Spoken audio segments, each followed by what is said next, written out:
I'd love to just go around and like hear a little bit about who's in the space before we start off today. Yeah. Hi, Keith Wagner from Omaha, just an entrepreneur and here to learn. Dave Stenberg, retired extension educator in Nebraska. Hi, I'm Ariana Elness, and I work in communications for Water for Food.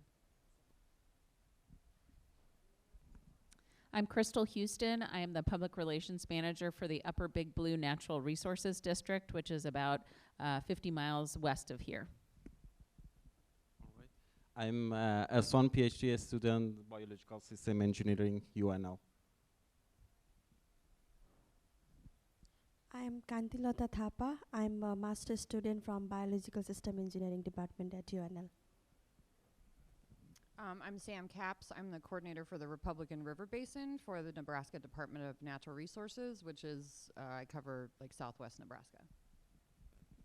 I'm Tyler Martin. I'm the coordinator for the Lower Platte area, which is the area we're in right now, for the Department of Natural Resources.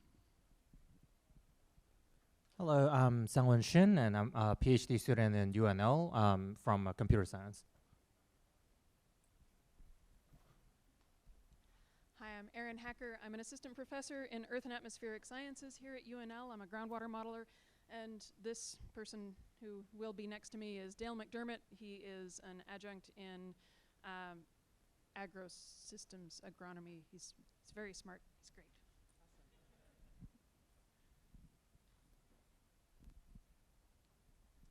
I'm John Porter with Nebraska Extension. I have 3 different roles. I'm the urban agriculture educator in the Omaha metro area. I'm the program leader for the horticulture and environment and water systems team across the state, and also the global extension engagement coordinator. I am Bruno. I student in Brazil. I live in Brazil, and I finished my undergraduation this year in Nebraska University with teacher Chris.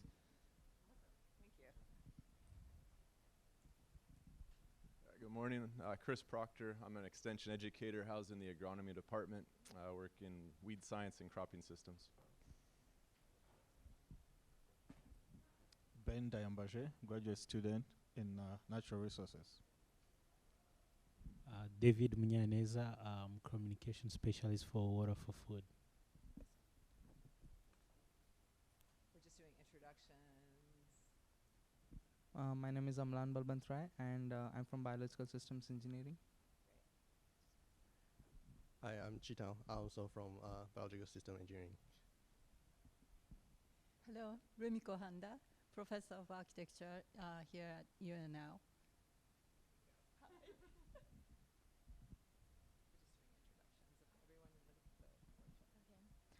Hi everyone, my name is Sashwati Behra. I am doing masters in the BSc department. Yeah. Good morning, my name is David Jones. I'm the department head in Biological Systems Engineering. Okay, thank you. Perhaps a little not so ordinary in this kind of setting, but this is a workshop. We're going to do a little bit of talking to you, and then we are going to break out and do some workshops led by Elspeth. So I'm going to jump right in and kind of kick off what we're doing here, and then I'm going to pass it along to my colleagues. And I have a really snappy schedule for what we're working on. So if you're here for simulation and speculation for earthly survival, you're in the right place. I'm joined today by Santosh Pitla, Yufeng Gang, Elsbeth Malgilton, sorry, myself, Ashaliza Smith, and Robert Tumay. Sorry, I just realized I'm supposed to be using this. So we're exploring how art and science can work together to rethink the role of the rural in anticipation to expand into space, alongside challenging how speculative design and storytelling can play a role in the scientific research and engineering that is shaping rural and urban infrastructure, policy, and planning. As I just laid out, I'm going to give a bit of an introduction, talk about two projects I've been involved in called Flyover and Junk.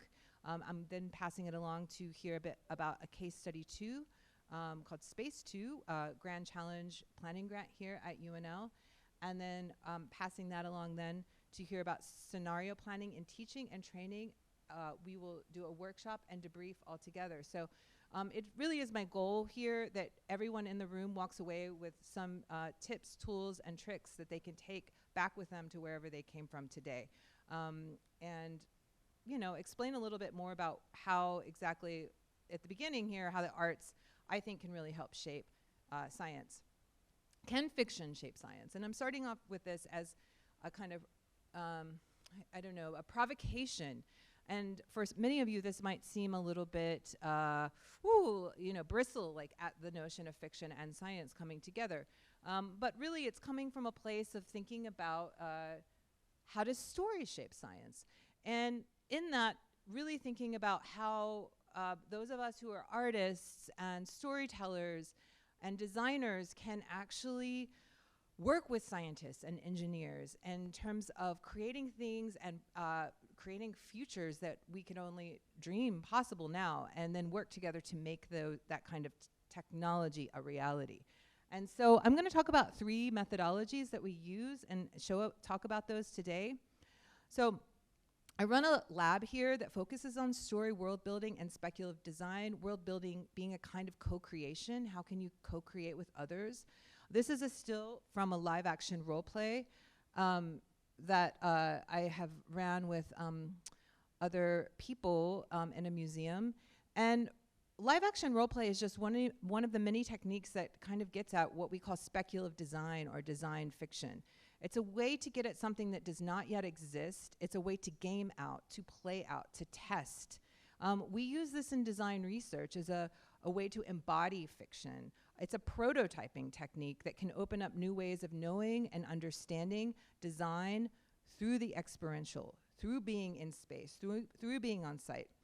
It can also help our design process by exploring how scenarios might play out from an embodied perspective, placing diverse bodies and intelligences in the same magic circle, so to speak. So this area of where we can enter into and play. It allows for new knowledges to emerge from the interplay and the friction of actors coming together under a specific set of conditions. Those of you from the engineering world might know it a little bit differently, Wizard of Ozing something, right? How can you prototype out something in an experiential way that is a low fidelity way before you actually build the real technology? Speculative design, I'm throwing this term around a lot here, so I just want to give you a definition to work with. It's design that's concerned with future consequences and implications of the relationship between science, technology, and humans. So by speculative design, I mean, how do we design tools to create not only things, but ideas, to speculate about not what is, but what is possible in the future? And this is a still from world building that we did here with Alex McDowell from University of Southern California called Junk Planet, where we were thinking about Nebraska 300 years in the future in terms of water, energy, and power. And in this case, world building, just a short definition, is the process of co-constructing a world. It's situated as a tool of storytelling and narrative design, and we use it often as a tool that looks towards the future, or actually sometimes could actually go into the past and take something and weave it into the future. Maybe a technology that was left on the cutting room floor, something we call a counterfactual, or a narrative, a forgotten narrative. I'm just going to start with a few tools. We really, as designers, think about scale. So this is one of the tools we use. This is from Benjamin Bratton's The Stack. So one way that might help thinking about this is where is the user, the interface, the address, the city, the cloud, the earth. And in this case, we're really thinking about a stack that is upon the very room we're sitting in right now. So we could literally kind of start to think about not just the materials that are in that room, but also how we're connecting to satellites that we don't even see in this space. So this as a kind of scaling as a tool to kind of start to think through what is seen and what is not seen in this space. Another tool, this is a world-building mandala where we as narrative designers, storytellers start to work through very real world problems, what are many of us here know as wicked problems, by threading these through resources, through ecologies, through notions of governance, economies, infrastructure, culture, and start to see where those play out. And similarly, we're dealing with scale here, right? So if you see in the very, very center, we might think about that through a character or a user, and how that expands out to the street corner, to a district, to a zone, and how that, again, gets bigger and smaller scale-wise. This is the same mandala kind of like broken out into kind of a slice of how we work and weave story through these spaces. These are stacked ecologies allowing these different lenses on the world. And over here you see them collapsed, a slice into the spherical world. And so these are very real tools, and I know but the first slide I showed, which was like, can fiction shape science? And I am here to say, yes, I do believe so, and I believe that it's a very powerful tool for reimagining the future.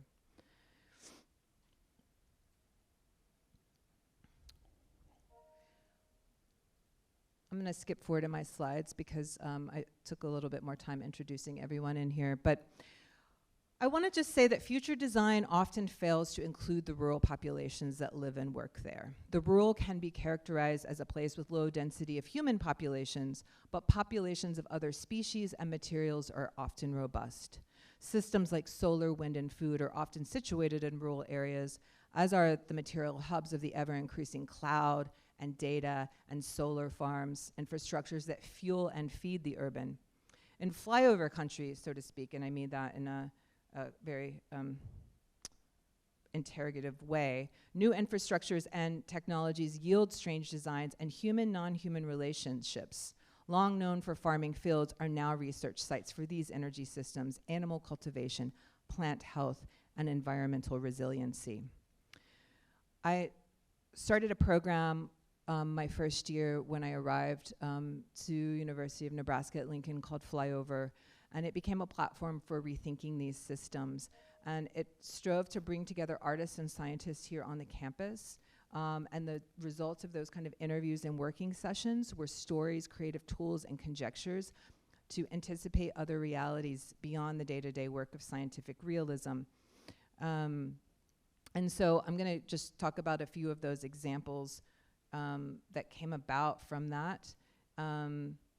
And one of them is with Santosh Pitla, who's sitting here right now. So in one of those pairings, speculative designer Paragang from Berlin worked with Santosh Pitla in precision agriculture to think about how, whoops, I went too far, how precision agriculture might more efficiently grow food, cut down on waste, including energy, use less water, and feed more humans around the world who are still food insecure. Their speculative designs considered what if we began to grow flat apples that might be easier to be picked by robots, citing that one of the major contributors to food loss is the inability for humans or robots to pick it effectively. And by growing flat apples, the robot arm could more easily pick the food. And this particular flyover fiction, as it's called, these are soon to be kind of forthcoming publications. Santosh and Par created a kind of narrative world, a comic book style of what exactly this kind of future farmer, future, not only job might look like, but how we might think about, an ever-increasing changing demographic of people who are farming around the world and their relationship to technology. And another example, civil engineer Shannon Bartelt-Hunt worked with architect Andrea Gonzalez from Spain to think about what happens when waste leaves your body, when you flush and everything seems to go away. Flushing, an act of release, a tabula rasa. And in this case, what really came about, and you can see this really gorgeous drawing by architect Andrea, is really thinking about who owns our data when we flush the toilet. The pair worked through being able to use digital sensors that could test sewage, that can tell us the health and well-being, and even extracurricular drug use people might even be up to. But how does these water systems eventually make their way to ecosystems that are growing our food? And you can see that, you know, how it gets to animals and plants here. The design speculates on metabolisms and the biogeochemical as a mode for dealing with these entanglements. And the last example I'd like to talk about is the planet junk, which was the 300-year world building example that we ran here with students at the University of Nebraska-Lincoln. Students very similar to the demographic of people who are sitting in this room, coming from all different demographics, from engineering to aeronautical space and science, and all work together to kind of consider what kind of narrative design system, what kind of world we could imagine. And it's very important that I say we're working in a very preferable future way. We're trying to not be dystopic. We're not trying to be too utopic, right? So what are those kind of visions for the future? And we began that process by asking what if, why not questions, and really kind of rigorously starting to like build out or game out or write scenarios of which might happen. And I'm excited to, when we get to Elsbeth's section in a second, you're going to see this approach coming from a very similar but different place. So world building requires authors, writers, designers to work collaboratively and co-construct and co-create the world. And due to the rapid accumulation of material, this method is one that may have thousands of prototypes or screenplays or stories that might spring forth. How to present and archive this work is also a problem. So right now, we're doing that through ways of digital modeling, using digital twins, using game engines, and other kinds of really simple techniques like drawing. And you know, what I think is really exciting about world building and where it comes into science is that I do believe that we can solve problems in the world. I think we need storytelling, we need fiction to solve these problems. And in some ways, what you see in this chart, where we are with world building has taken us back to a kind of origin space of oral storytelling, where it is shared and knowledge is co-created with a community of people. And I think that's a very exciting moment. How many people in here applying for NSF grants to know that one of the largest criteria right now is the new thing to do is, it's not new for us, but co-creation, right? This buzzword that's everywhere. And so world building offering this way to co-create, way to co-create with others who are across silos from you, who are in completely different disciplines, but we need all of these different voices and ideas in a room to come up with the future, to solve problems that are wicked, so to speak.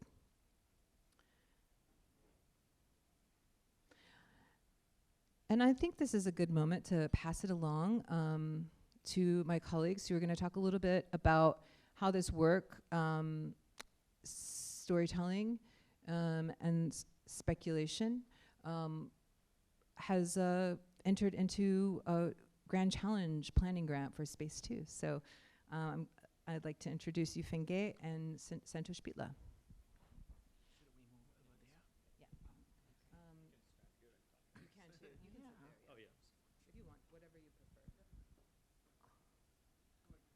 All right, so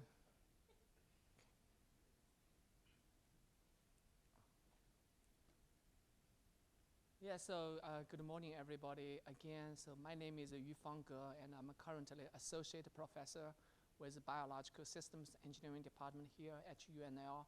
And so my colleague Santosh Pitla, he's going to introduce himself in a minute. But we co-lead a project called Space 2. And Space 2 really represents, it's an acronym, right? So it's a space policy, agricultural, climate, and extreme environment. And this is, we pull together multidisciplinary team and to, trying to see if we can, how can we grow food and how can we bring agriculture to extreme environment. And our final goal really is to have agriculture on the moon and Mars, right? So our slogan is that UNL being the first institution around the world to grow the first acre of corn on Mars, right? So, and that's essentially our the grand idea. But so this is also come from a planning grant that's a part of the UNL's Grant Challenge Initiative, and with that framework, we are able to, CentOS and our engineers, but we are able to work with peoples like, the scientists, but also, artists and humanity people working in the space of the humanitarian space. So that was a very, very unique aspect of our team, and the folks from the laws as well. So you can see, some of the ideas of some of the visions and the programs we have done up to this point. So it's a 2-year project. We still have, this is in the middle of the project. We still have a whole lot to go. But, I think our final goal is really to be able to pull together a team and the UNL become so really a leading institution in, looking at the space agriculture, right? So, with that, I also would like to, give that to CentOS, and he can give a little bit more about the project. Thanks, Yufeng. That's a great introduction. So one of the goals we are trying to address is, since we are an ag state, right? So what can agriculture do for space? So ag for space. So great introduction, Yufeng. So my research is in agricultural robotics and automation. So I work with tractors, mostly for row crop production systems.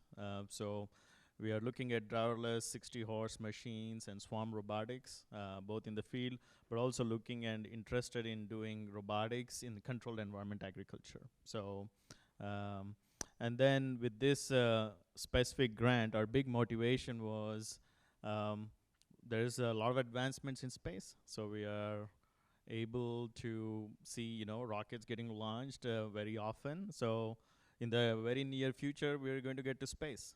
Right, so we want to be there when that happens, and if you do enough groundwork in space agriculture, we could be the leaders in that area. So that's kind of the idea and motivation for our project. So, yeah. Yeah, well, so I guess getting into the the speculation and the imagination, and that's where in addition to the science and the technology and engineering we are going to do, and that is also a very big part of the project, because really no one can expect or anticipate what does it look like, right? In the 30 years or 75 years, if we are able to reach Mars and are able to, bring the plants and the seeds with us and, get them on the ground. They call it Mars regolith, right? And what would be the management practice we should have, right? All the management that we have right now, irrigation, fertilization, all those, and the environment, all those things, are those going to be applicable still on the Mars? And probably not, right? And how that is going to be impact our, if there's a cohabitation of the humans and animals be there, and what does that look like, right? We have, our team sort of decided, well, plants is really important essential elements in the space exploration. If you look at the MIT or Caltech, right? So they are really focused on rocket design. They are focused on, propulsion, right? And, astrophysics. But I think UNL is very, very unique here because we are strong agricultural institution. And space exploration without agriculture isn't really complete, right? Think about it, and you have to bring the foods to there for the short mission, fine, no problem. But if you have to be away from the, our home for 2 years, 4 years, right? That's the minimum time that you have to go to Mars and coming back in 4 years. How are you gonna survive, right? You're probably gonna bring seeds. We're gonna, plant grow the food our own. So those are some of the things that our team is going to explore, not only from the science and technology side, biology side, but also, what does that future really look like, and a part of the imagination is go with it. Yeah. Yeah, and just something that was said at the very beginning, but I just think that it's really exciting about this is that in many ways, this project is actually teaching us and letting us think through extreme environments here on Earth, right? And so it's really about using that as a kind of space to also think about how that affects us back here in increasingly extreme environment situations in the future. Thank you. So I'm gonna pick up on the lead here and talk a little bit about the kind of the role of the arts and emerging media in this Space 2 project. So my name is Robert Toomey. I'm a professor of emerging media arts and artist and engineer working here at UNL. And so I want to talk a little bit about briefly just like art science collaboration, what the value of art science collaboration is. I think the question is sort of what are, there are these storied examples, I don't know if you all are familiar with these, of like the experiments in art and technology that ran out of Nokia Bell Labs, LACMA Art and Technology Show, current iterations like Autodesk Pier 9, the Google Artists and Machine Intelligence Group. So what are these like scientific or engineering research labs looking for from the artistic collaboration? And I think I'd really put that in terms of kind of experimental prototyping and also this vein of speculation that Ash mentioned earlier. I think there's this whole rich history of kind of not just artist designers, but artist engineers who are working with technologies in a way that both comes up with new uses or unexpected uses for technologies, but also thinks about their consequences, what they mean, and how we use them in like broader social contexts. This is one of my former advisors, Natalie Jeremijenko, who ran this group called the Bureau of Inverse Technology, and she calls it, an information agency servicing the information age. So it's the idea of like using the codes, the materials, the tools of engineering to give us insight into larger questions. For example, projects like this feral robotic dog here, which is a pollution-sniffing robotic dog, or this aquatic interface for communicating between humans and fish. So I'd say that these kinds of experimental prototypes can be ways to anchor us as humans in larger natural cycles, like this phenological clock that's showing us kind of the life cycles of plants and animals in a local habitat, or this vertical farming sorts of projects. Also, artists work directly with these tools, like the kinds of robotic automation that we'd be using, say, to cultivate corn on Mars. So on the left, we have Ken Goldsmith's Telegarden from almost 30 years ago at this point, which was like a social, like crowdsourced robotic farming where people, through an online portal, were making decisions about what to water and how to like cultivate this plot.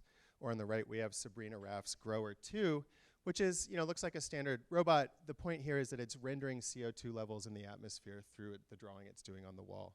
So when we imagine working in this like radically transformed context of agriculture and space, think about kind of what are the creative ways we can use technology to anchor humans in that situation. So I want to move on to Elsbeth, and so we can get to the workshop here. But just to say that as, I think these kinds of experimental prototypes can be ways to simulate or to speculate about possibilities.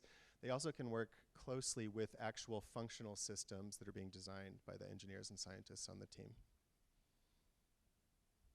And with that, I'll hand it over to Elsbeth. Set down my pile of things. All right. Well, like I said, my name is Elsbeth Magilton. I put my website there just so you had a way to contact me, and if you were curious to why the hell there's a lawyer who's on this group and what I'm doing, that'll tell you a little bit more about who I am, and I don't have to spend our time here today explaining that. But sadly, there's no cool, interesting exercises or simulations there, but it's a good way to get a hold of me. I work in all of these spaces, so I am a space lawyer, so we look at the regulation of how humans operate in space and how we get to space, and the laws and the policies that surround that, which it sounds like it's brand new and cutting edge. It's actually a relatively old and robust area of law, comparatively to other developing technologies. And so when I think about how we use storytelling and hypotheticals, that is how legal education is performed and has been really since the dawn of traditional legal education as we think about it in a modern sense. So we use hypotheticals to teach our students, right? And what this teaches them pretty immediately in their first year of law school is that facts become fluid as people remember and forget things conveniently or legitimately, right? That we live in this gray zone. And so we hand them these hypothetical stories and say, figure out how the law works here, right? How do we do this? And this is kind of a standard teaching method, right? In a lot of practice-based areas, right? This is what they do in medical school too, before they unleash you on your residency and you actually put your hands on a real person. Client A comes in with presenting these 5 things, right? We do the same thing in law school. So this was a really natural way of teaching and thinking and learning to me pretty early on in my academic career and thinking about that. And I really like getting students in my own work into that gray zone, right? Where we all know as adults, things get messy quickly when you're trying to solve problems, right? That's why they're called wicked. That's why those things happen, right? And so getting into that gray zone exploration place. Well, my work particularly with space and some domestic cyber policy and law issues as well really takes me into a national security space. And so my career kind of led me in the last 5 to 7 years into deterrence and assurance work with the Department of Defense, where we do a lot of exercises and think about storytelling as a way to predict outcomes and influence behaviors that we want from different actors. So I just have some examples listed here. I'm part of a team called MADAM, which is a multi-actor deterrence lab, where we think about multi-actor scenarios, meaning multi-country or multi-state scenarios, and figuring out how we can predict behavior by identifying certain characteristics of all of those actors. And if we can predict behavior, we can more accurately strategize how to prevent certain behaviors that are a threat to our nation or to others, right? I do that also through the Deterrence and Assurance Academic Alliance. So this, you're seeing a theme here of the Department of Defense, but we do this across other disciplines and with other groups too. I think in our panel description, it mentioned a project that we did with the FBI that was actually on agriculture and ecoterrorism. And they were looking at different groups, particularly that were active in Iowa. So we do an analysis of those actors and think what's important to them. How are they making decisions in doing that piece of it? And I bring the legal piece to that team, right? I am certainly not an expert in all of those different ways that we evaluate these groups, but that is part of what I do. We also do this in the legal field, right? I've run exercises for large companies or large law firms that are, you get the call at 3 a.m. that, there's been a hack, right? You've had a cyber intrusion. What do you do? Right, and run through that and think about that from that perspective. And so those are really what we would think of as wargaming or traditional exercises, right? If you've heard that phrase before, war game, it's real. We use that in the department and do that pretty regularly, at least once a year through most commands. And so my work has been able to intersect with some of that, particularly as we look at space and cyber assets. So that got me thinking, and in the last couple years, something I've been really interested in is how we use storytelling as a teaching tool for really tough topics, right? I don't think any of us are unaware that we are living in a pretty polarized world and moment right now. It is difficult to have some conversations in our classrooms. And sometimes we can keep a handle on it and keep it productive and constructive. And I don't know about you guys, but sometimes it goes sideways, right? And people walk out of the room feeling bad and angry, and it wasn't productive. And so as we think through ways to handle that as educators, I thought about the difficult stuff we're dealing with and all of the storytelling work and speculative work that I sort of do as it relates to these other projects. And I'm also, this is probably not shocking given my line of work, I'm a big nerd. I love science fiction, I always have. It's a big part of my personal life in terms of what I consume, what I read, what I watch, what I listen to. And so kind of just for fun, but also kind of just to see what happened with it, we started a science fiction short story club with the ethics center that's over in the philosophy department here. And quickly realized that I was getting people to show up to talk about these stories who would never come to it if I had labeled it like women's issues discussion, right? So I walk in and we're talking about, for example, there's an old Isaac Asimov story, and there's this part where the main character and his wife are having some sort of conflict. And I won't go into any more detail than that unless anyone who wants to talk about Asimov afterwards wants to. But we start talking about these issues, and it's me, the ethics professor, one of the staff members from my technology center, and then 6 engineering undergrads who are all male. And we're talking through this relationship and this power dynamic between this character and his wife. And I thought, I would never get this group of people together to think about this if it wasn't for robots, right? Like if it wasn't that that was the driving factor of this conversation, I thought, gosh, that's powerful. And we didn't get upset because you can compartmentalize it, right? We can have this discussion in the context of that story.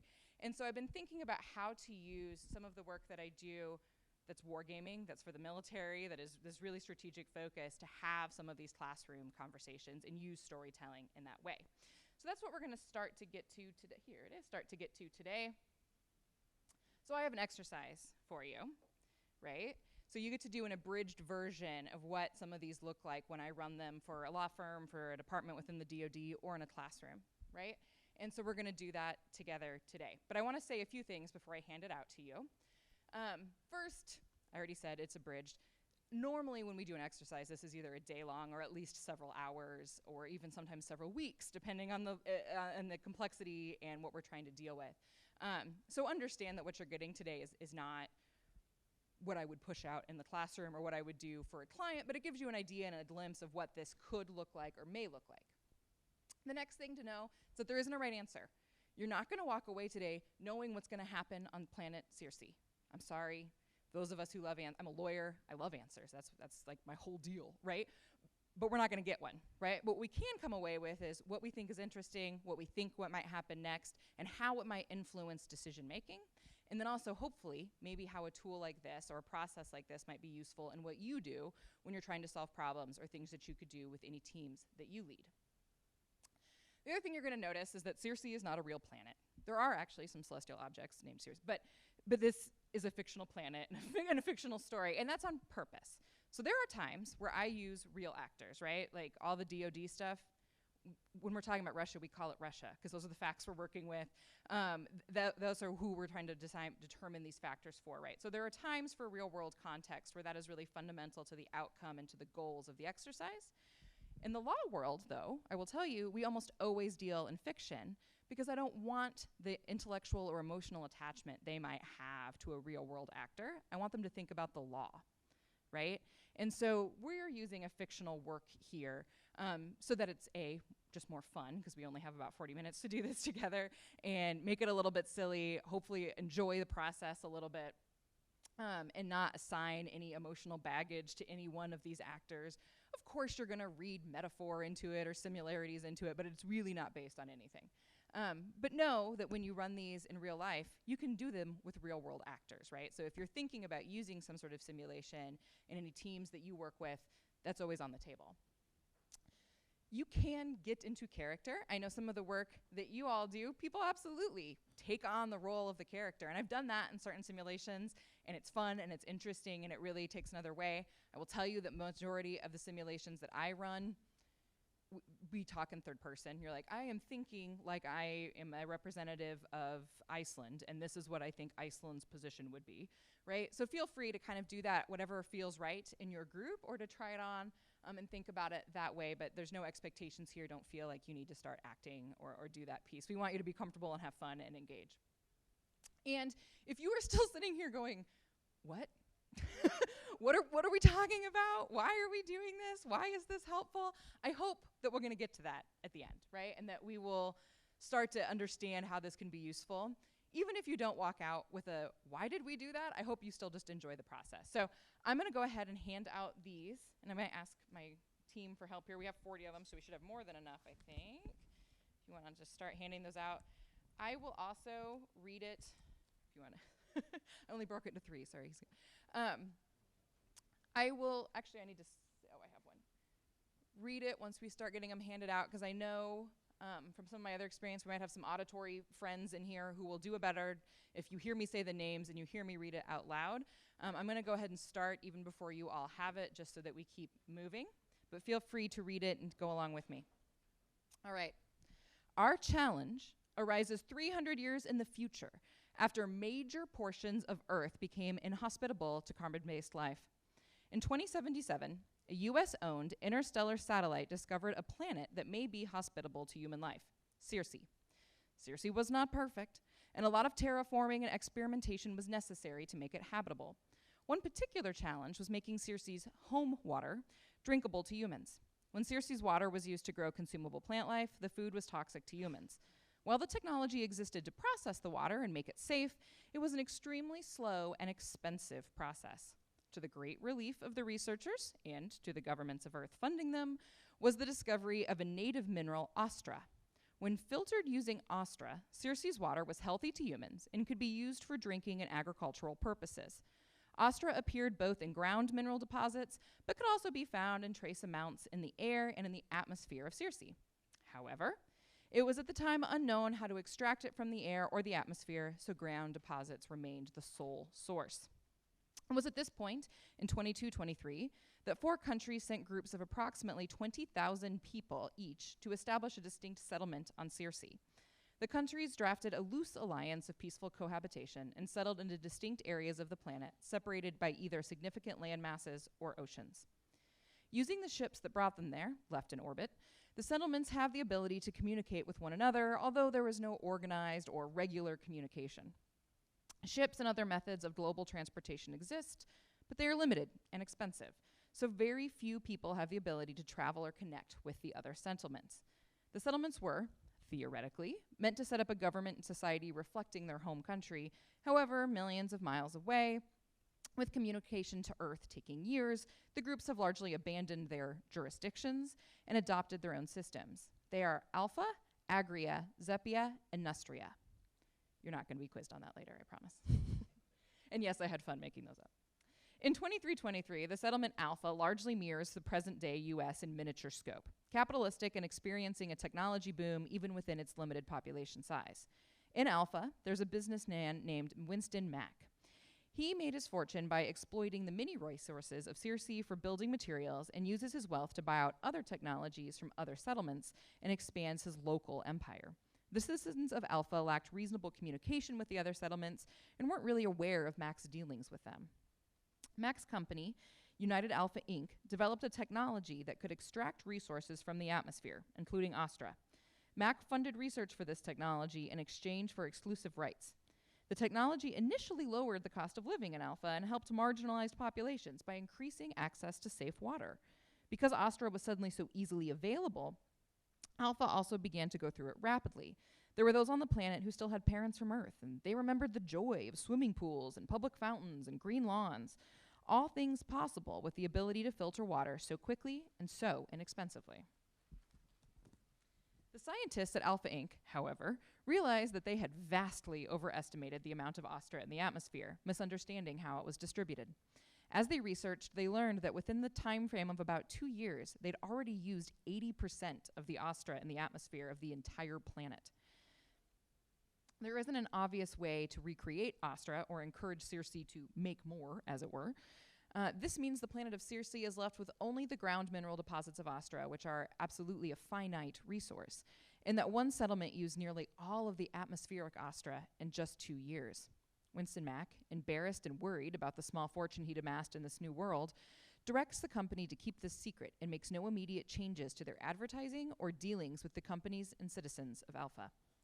However, Alpha United Inc. has a mole.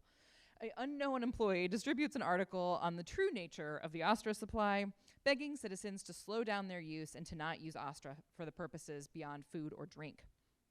Small parts of the population are shocked and concerned, but United Alpha Inc. released a statement saying that the article is a lie, and many people believe them. The article has made its way to Agria, Zepia, and Nustria. While they're all angry, the leaders in Zepia are particularly upset. The atmospheric technology wasn't shared for the common good of humanity, that more research wasn't done to measure the amount of ostra in the atmosphere before removing it, and that Alpha has been using ostra for recreational purposes. All right, so those are our facts. This is the law school test, right? And now we get to start what we call in law school issue spotting, right? You find all those you find the Easter eggs, you find the stuff that doesn't matter, you find the stuff that does matter. And to do that, we're going to put you in some groups. I'll move the slide over. All right. So I think we can just do this kind of in quadrants, unless anyone has a different idea of. There's the most people in this row. Maybe like from blue shirt down, you guys can be group 1. Does that work? And then I'm going to put you up here. Let's do, if you want to meet with them right here, and you'll be from this table, and you, group 2. You all can be group 3 right here. And then group 4. Do people know where they are, these 4? They're smaller groups. We can have people move if we want to move around. Okay, so if you want to move around, feel free to do that. But in general, 1, 2, 3, 4. And might I suggest just like flipping your chairs? So yeah. You know, you could join up tables. So you will see group 1 over here. You can start moving. I think you can hear me. We have time. You are the leaders of Zeppia, and you can read more about your call to action there. Group 2, you're the concerned citizens of Alpha. 3, you're the disbelieving citizens of Alpha. And 4, you are the leaders of Alpha, right? And so like I said, you can read your calls to action. And we are going to wander about to help you get started. And I believe we have paper, markers, pencils, things to think about. The first step is on the second sheet of your packet, right? So the first step, like I said, is issue spotting. I want you to come up with questions and think about what else you need to know about this situation for your group. Okay, go ahead.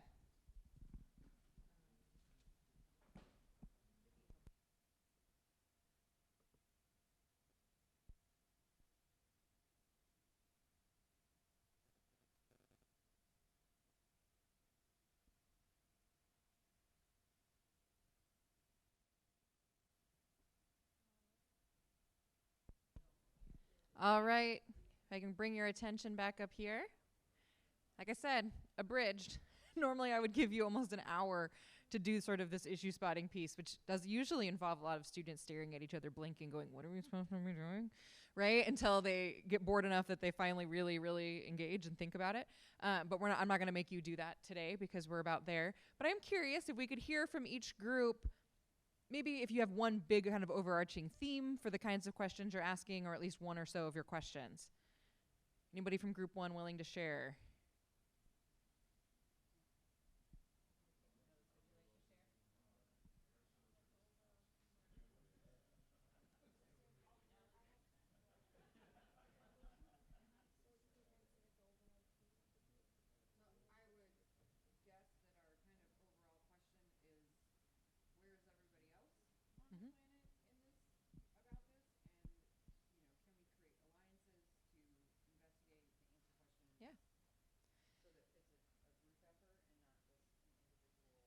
Yeah.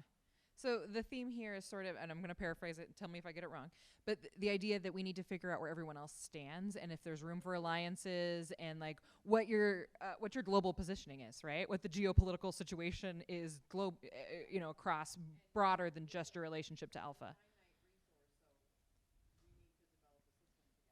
Right? Okay. So you're looking for the problem set of togetherness, right? How do we make togetherness happen? In theory, right? It's a familiar problem set, is it not? How about you? I will hand this off, or I can paraphrase, whichever. Here are 2 presenters. So we wrote down quite a few questions, and I think some of us were thinking of it almost like how we think of groundwater.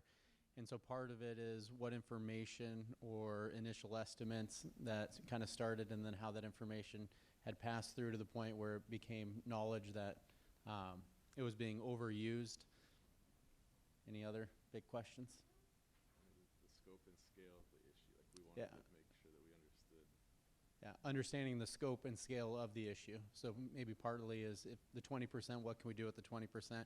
And then maybe even how long it would take to maybe build up back to 100%, right? Mm-hmm. Kind of the recharge, so to speak, right?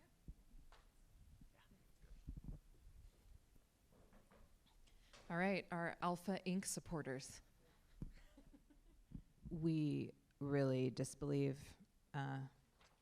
We are really pro our company, and we have some questions, and those questions are, what exactly is toxic?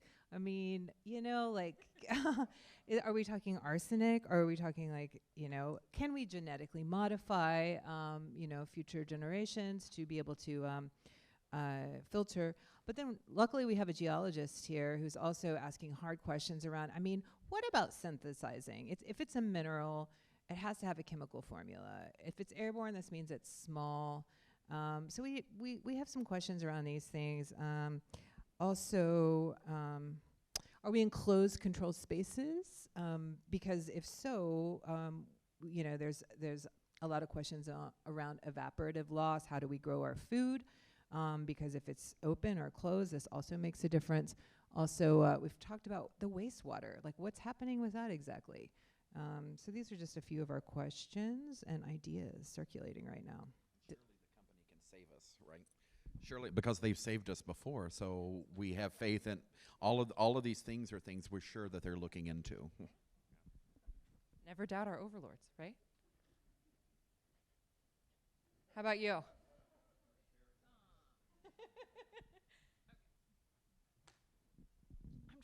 I've been struggling with what's the theme. We're just confused, maybe. I know. But we're just wanting to know who can influence, you know, both MAC and the other places. What is the truth? How do we get to the bottom of that? Who's going to pay if there is a problem? And then and there's a bunch of research questions in there too, which is kind of similar to theirs, of how do we better understand the scope of the problem and if it's a problem and that sort of thing. Did I miss a theme? What I really appreciate about that is that you got to where the law students and where lawyers get to almost immediately, which is who's liable? Who has to pay? Right? And that's not an unimportant question, right? And so that is absolutely one of the ways that we think about things when we look at these problems of where's the liability, right? Where's the fault? So this next section is probably a little bit maybe more accessible, but also maybe more confusing. Ash, did you want to talk at all about incorporating drawing, and then I can talk about dime fill?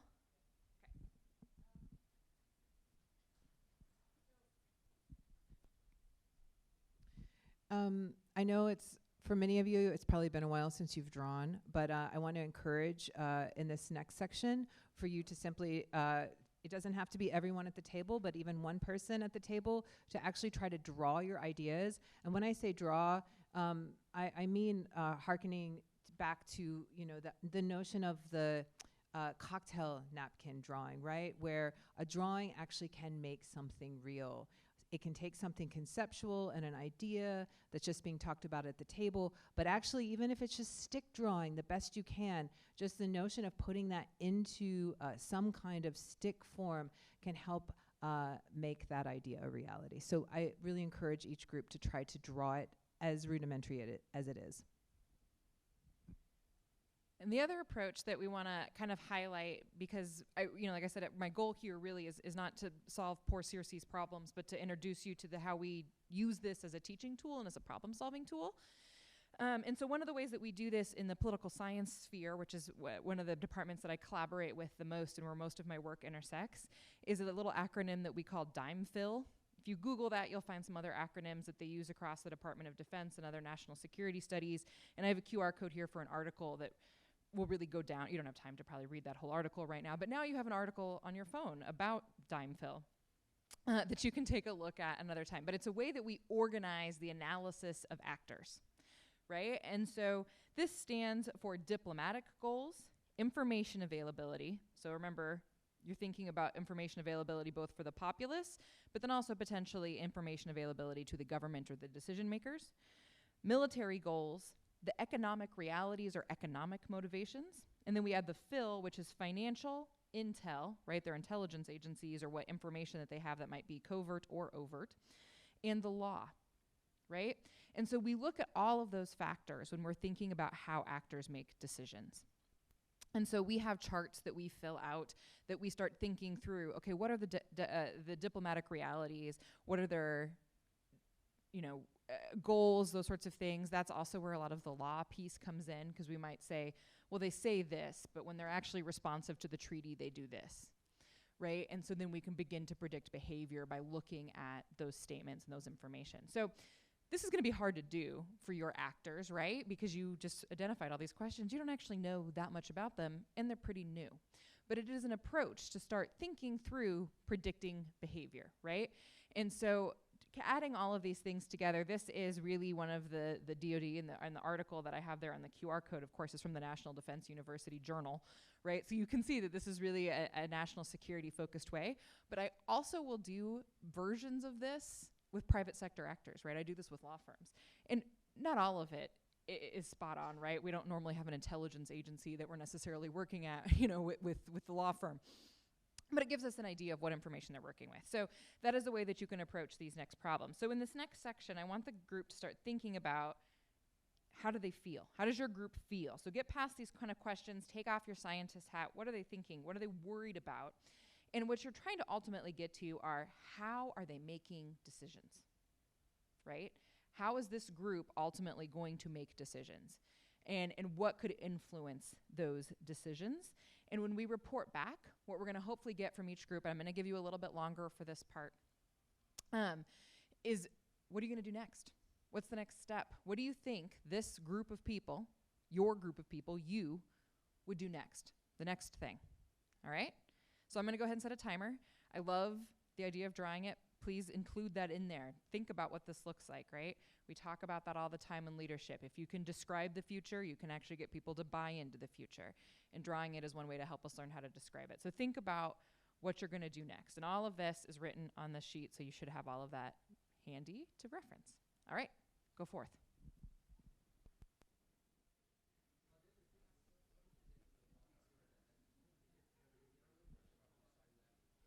All right, to keep us on schedule, I'm going to stop us, which hurts because you guys were still talking. I normally try and wait until people have stopped talking, but we have to keep going.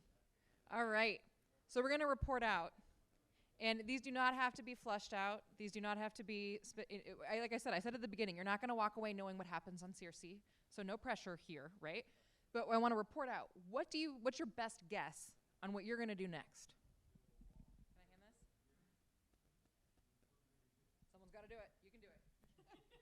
As usual. So, I mean, I think generally speaking, our idea is kind of information and education, right? And to even, again, develop like a cooperative council across the entire planet where everybody has equal share to kind of investigate this, but then also, I don't know, I feel like I'm... Yeah, so I guess one of the ideas is if you have someone that's functioning on a new planet and you've created this whole capitalistic economic system, I mean, that's a value that people have associated with something that doesn't actually mean anything if you don't give it value. So if we could educate the other areas and the people in those other areas to kind of think of it as shared resources that we need cooperation to get together. Like Tyler kind of mentioned, he had bought out all these technologies of the other districts. If we could join together to kind of share those technologies to take away his influence, take away that monetary system so that he doesn't have the power and influence that the company has, right? But really, I think it's mostly about just educating the different groups and trying to get everybody kind of understanding on the same page to work cooperatively. I love that. You're creating the UN, but you're also abolitionists. You're all the things. It's fantastic. He's doing it. I did it last time. There you go. I think it's time to end the monopoly that exists from United Alpha. So we're gonna boycott those guys, and maybe we need some government oversight here. I love it. We also are going to start donating Astra and water to the other colonies that have been, settlements that have been disproportionately affected. Yes, we have protests, boycotts, a GoFundMe. And we really want to know, for the geologic Astra, how is it distributed with respect to the colonies and the other inhabitants? So kind of a, yeah.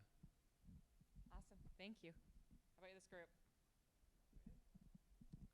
So personally, I don't even know why we're talking about this, because it's people whose job it is to worry about this stuff for us. And we work very hard. And so we've got a picture. We're at the pool. And does this look like a shortage to you? No, no. And we deserve this lifestyle. We've got our martini. We've worked hard. And who are you to say that? Do you hate freedom? Do you hate our freedoms? So we think that. We agree that there should be money put into research, because there is lots of uncertainty, and this committee idea sounds great. You guys should get on that. Like, go make a committee and fund some researchers. That's great. Fund geologists. That's always, good. And we think that maybe in order to protect our freedoms, this would be a good opportunity for us to have, some. Astra Alpha's Defenders Alliance, and kids can do their part too. So we've got this nice, I don't know how to draw an anti-aircraft missile, so I drew a telescope, but it's supposed to be an anti-aircraft missile. And kids can do their part, and we can protect our freedom and our lifestyle that we have earned and we very much deserve. I appreciate that within that is still research funding. That's when you I think you may be a little less in character on that.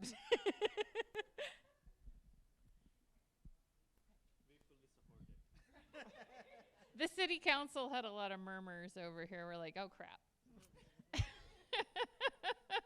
Prior to hearing feedback, we were saying we just need more information. And we had a great one here while we were going around.